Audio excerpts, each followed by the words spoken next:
Ravi d'être à nouveau parmi vous dans ce journal. Bonsoir à tous et bienvenue. Avant d'entrer dans les détails de nos informations, nous allons d'abord voir les titres.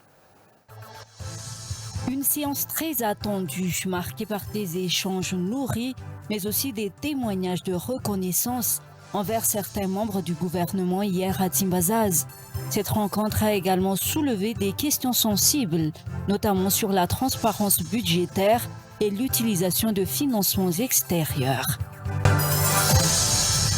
3 projets de loi proposés par le président du Sénat ont été adoptés. Il s'agit de la loi relative au régime général des élections et des référendums, de la loi relative à l'organisation et au contrôle de la circulation des nationaux vers l'extérieur et de la loi portant refonte du code maritime. En plus d'avoir été poignardé au cou avec des ciseaux, un bébé de 6 mois a été abandonné dans la forêt à Mboumalaz. Une personne de bonne volonté ayant entendu l'enfant pleurer dans les buissons a alerté les autorités.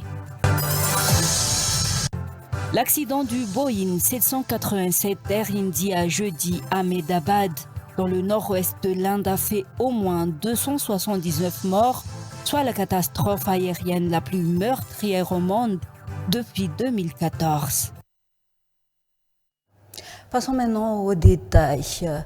Actualité politique, une séance très attendue, marquée par des échanges nourris, mais aussi des témoignages de reconnaissance envers certains membres du gouvernement hier à Timbazaz. La ministre de l'économie et des finances, Rinja Asmbelu Rabarni-Rinarsan, a été particulièrement saluée pour son efficacité, sa rigueur et sa disponibilité. Des félicitations qui ont fusé de toutes parts. Mais cette rencontre a également soulevé des questions sensibles, notamment sur la transparence budgétaire et l'utilisation de financements extérieurs. Retour sur cette journée marathon qui s'est achevée à 1h du matin dans ce reportage d'Abraham Razavi. L'intervention de la ministre de l'économie et des finances, Rinja Hasmbel Rabarni-Rinarsan, a été saluée par la majorité des députés qui n'ont pas manqué de féliciter la ministre pour sa transparence et son sens du devoir. Un député de Fort-Dauphin a même déclaré que la ministre était performante, tandis qu'un autre, élu d'Antanfoot, a affirmé qu'elle accomplit sa mission avec sérieux. Les échos positifs se sont multipliés du côté de Muramang, Petaf et Fenaratsu, où les parlementaires ont exprimé leur satisfaction concernant les réalisations effectuées à travers le programme CCPREAS, notamment en matière de réhabilitation de ponts et d'infrastructures.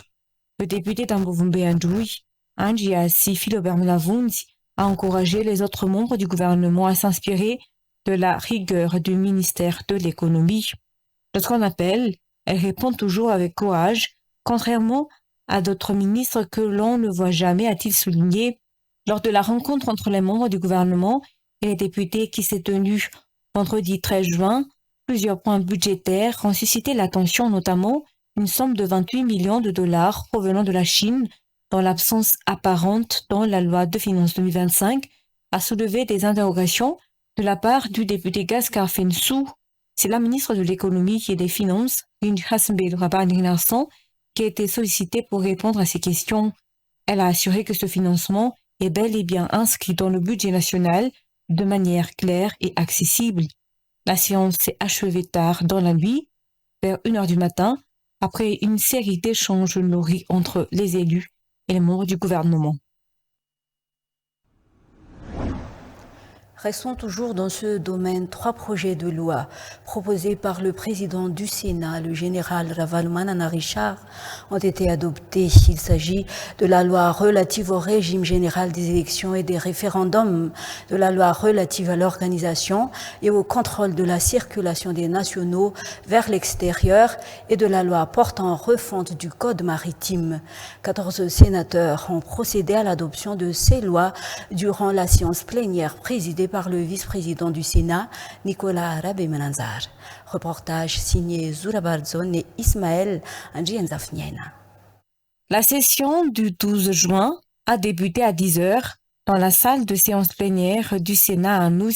Le vice-président du Sénat, Nicolas Rabé-Menanzar, a présidé la réunion pendant laquelle les sénateurs ont procédé à l'adoption de 3 propositions de loi.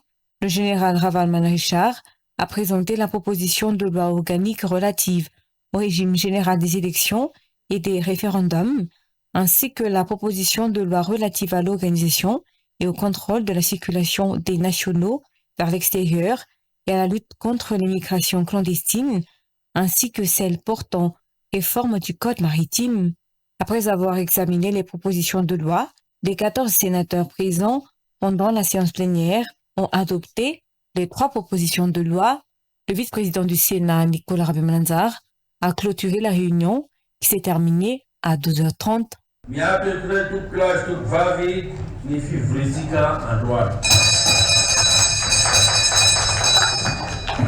Il est prévu une séance de questions-réponses avec les membres du gouvernement est planifiée pour le lundi 16 juin.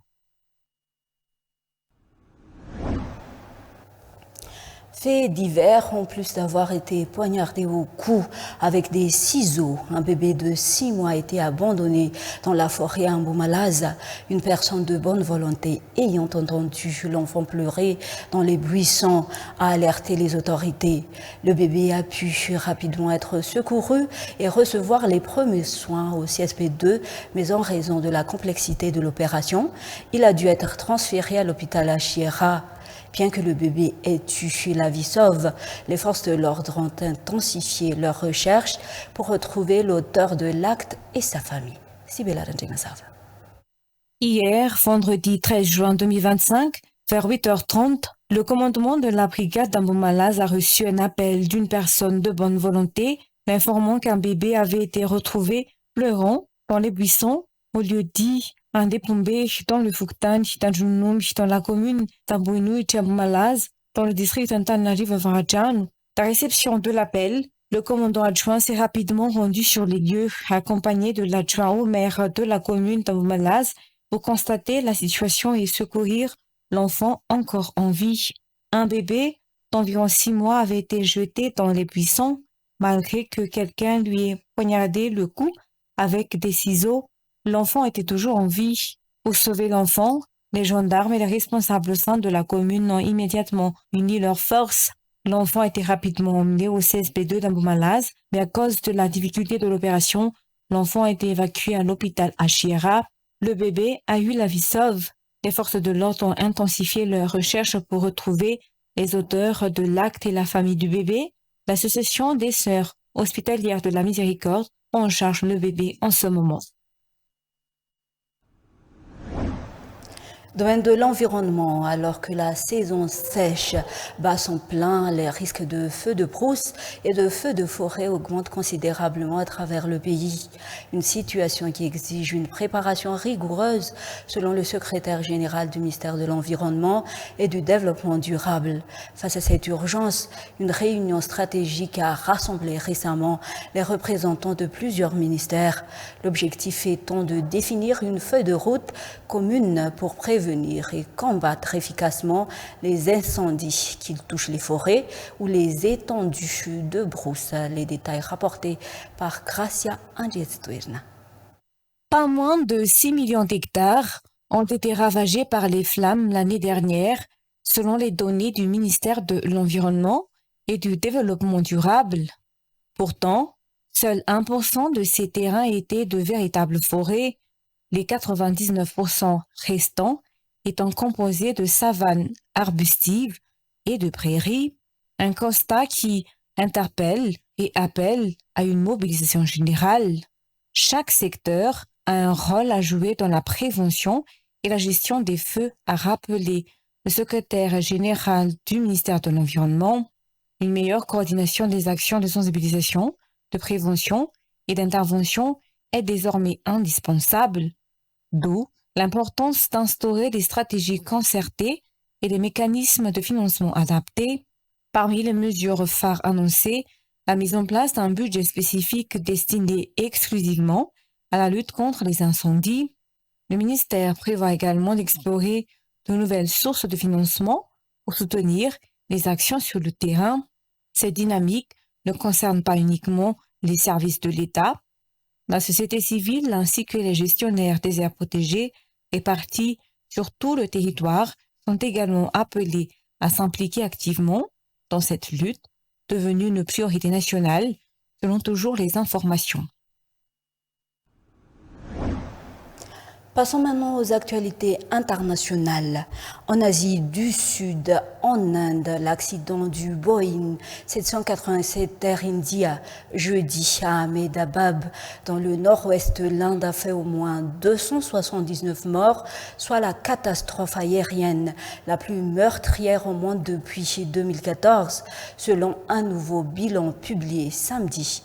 Plus de détails sur France 24. C'est le premier bâtiment que l'appareil d'Air India a percuté. À cet instant, des dizaines d'étudiants en médecine étaient en train de déjeuner. Le petit-fils de cette femme fait également partie des victimes au sol. Âgé de 14 ans, il aidait la famille à vendre du thé dans cette résidence universitaire située à 1 km de l'aéroport. Il y a eu une énorme explosion, puis une immense boule de feu. J'étais assise ici, je me suis mise à courir partout. Il y avait tellement de gens morts. Mon petit-fils faisait juste la sieste quand les flammes lui sont tombées dessus. Sa mère a tenté d'éteindre le feu sur lui, mais elle a été grièvement blessée elle aussi. J'ai vu mon petit-fils mourir, brûlé vif sous mes yeux.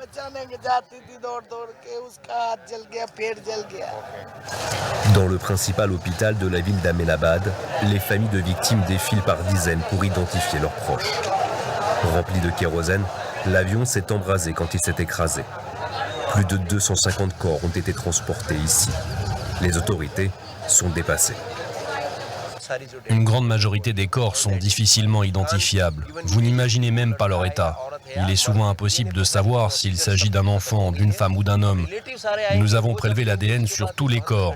Nous attendons que les familles viennent passer un test ADN et alors nous pourrons savoir quels échantillons correspondent et alors rendre les corps aux familles. Plusieurs centaines de tests ADN ont été effectués. Mais pour plusieurs familles, il faudra plusieurs jours d'attente avant d'avoir une réponse définitive. C'est le cas de cette femme, dont le frère et la belle-sœur étaient à bord de l'avion. Mon neveu et ma nièce étudiaient à Londres. Leur père et leur mère voulaient leur rendre visite. Leur fils venait juste d'être diplômé et ils voulaient faire une surprise à leur fille. Elle n'était pas au courant de leur venue. Ils viennent de collecter mon ADN, mais ils ne m'ont rien dit d'autre à part « revenez dans 3 jours ». En plus du deuil, ces familles se posent toutes la même question. Pourquoi le vol Air India 171 transportant leurs proches s'est-il écrasé moins d'1 minute après son décollage?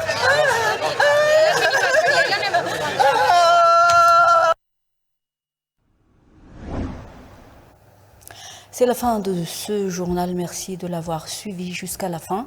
Mesdames et messieurs, au revoir.